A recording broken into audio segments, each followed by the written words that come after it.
Happy travelling. পাহাড়ি ঝর্ণার ঝিরিপথ, হাঁটুর উপরে পানি, গন্তব্য সিলবান্দার ঝর্ণায় গা ভিজানো। চলতি পথে হঠাৎ শুনতে পেলাম একটা ঝর্ণায় যাব এবং ঝর্ণাটা দেখে চলে আসব। গোসল করার কোনো প্ল্যান ছিল না, স্বচ্ছ জলে গোসল করার সুযোগ আমরা হাতছাড়া করতে পারিনি। সারা রাত ট্রেন বাস সিএনজি করে বান্দরবন আসার পরে চাঁদের গাড়ি, এরপরে টানা 2-3 ঘন্টা হাঁটা। দেন আমাদের গাইড উজ্জ্বল ভাই আমাদেরকে নিয়ে আসছে এই সিলবান্দা ঝর্ণায়। ফিলিংসটা কেমন?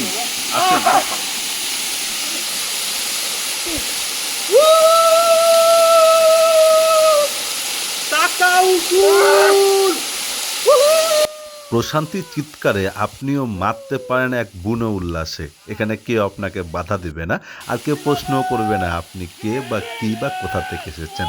এরকম একটি সুযোগ সবসময় পাবেন না। এই সিনবান্দা ঝর্ণাটি দেবতা খুমের ঠিক পাশেই অবস্থিত। পায়ে হাঁটা পথ, আপনি গাইডকে বললেই আপনাকে নিয়ে যাবে। তবে শুধুমাত্র বর্ষাকালে আসলেই এই আনন্দ উপভোগ করতে পারবেন, অন্য সময় ঝর্ণাতে পানি থাকে না।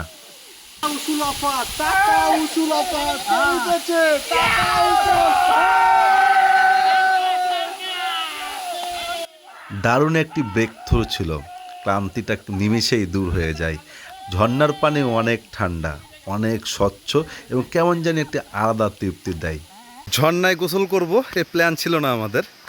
আমরা সেভাবে এক্সট্রা প্যান্ট এনেছিলাম যে দেবতা খুমে গেলে হয়তোবা বৃষ্টি হতে পারে বা পানিতে করতে হতে পারে, কিন্তু জামা নিয়ে আসা হয় নাই, কোনো শার্ট বা গেঞ্জি। আকস্মিকভাবে সেখানে যাওয়া এবং ঝর্ণা দেখে আর লোভ সামলাতে পারলাম না, নেমে পড়লাম এবং একটা সুন্দর ঝর্ণায় গোসল করে গা ভিজিয়ে একটা রিফ্রেশ মাইন্ড সাথে একটা সুন্দর স্মৃতি তৈরি করলাম। আপনারা যারা আসবেন তারা যখন এসব অঞ্চলে শীত, বিশেষ করে বর্ষার সময় আসবেন, একটু প্রস্তুতি নেবেন যাতে যে কোনো সময় বৃষ্টি আসতে পারে, বা এরকম ঝর্ণার সামনে মুখোমুখি হয়ে গেলে যেন সেই সৌন্দর্যটা উপভোগ করতে পারেন। তো অনেক সুন্দর একটা অভিজ্ঞতা নিয়ে ফিরছি আমরা। এখন আমাদের লাঞ্চ করব ছোটতলি বাজারে, তারপর আমরা বান্দরবনের উদ্দেশ্যে আবার রওনা হব। ব্যাটালিয়নের ঝর্ণা অভিমুখের অভিযান সফলতার সহিত শেষ করার পরে আমরা ফিরে আসছি। পাহাড় থেকে ওঠার পর চেহারার এই অবস্থা, ঝর্ণায় গোসল আর ঘামের গোসল এক হয়ে গেছে।